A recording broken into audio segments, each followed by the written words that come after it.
And I said, wow, this guy made me look really good. So then I kind of got obsessed. I was like, what other things in my life can I like delegate out to other people? Um, and I guess, that's when I kind of had this like aha moment that, oh my gosh, I could actually not only do it for myself, but I was able to turn that into a business of helping do that for other people.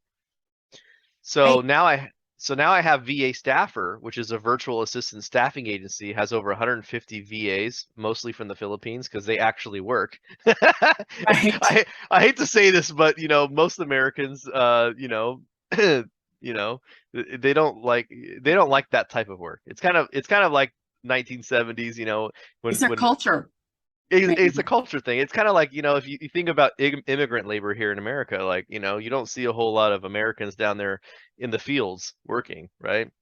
So, in the Philippines, they have a very strong servant culture. They have very strong hearts. Most of them, and this is, by the way, this is absolutely statistical true.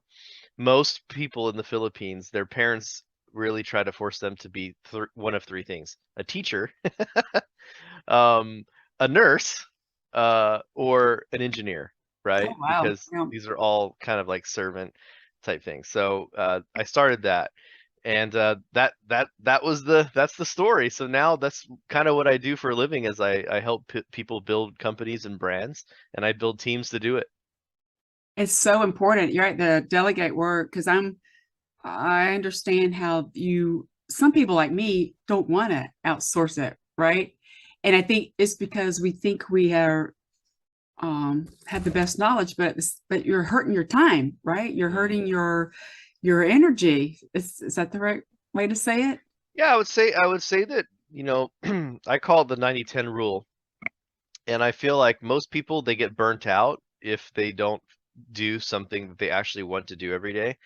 And the thing is, most people are busy, with that 90% of their business that they really shouldn't be doing. And and they really should be focused on that 10% that's really actually driving it forward. I have this cliche type thing. I say most people are busy kicking the rocks when they should be pushing the boulder. Oh, that's great. Yeah, but it's true. I bet you if you have a list of things, you write down 10 things that are really important for you to do in your business, I guarantee you there's going to be one of those things that's more important than all the other nine put together. Yes. Especially like your knowledge, like you have Hmm. that knowledge that you learned from being a project manager. Did you have to be some places require like certification and that kind of too? Yeah, so what's funny? And this is another wake up call I think the world needs to have. Well, especially look at the college student debt thing. I'm not going to get political here, Yes. but Oh yeah, yeah. I'm not going to get political here. But what I will tell you is that they have basically made college useless.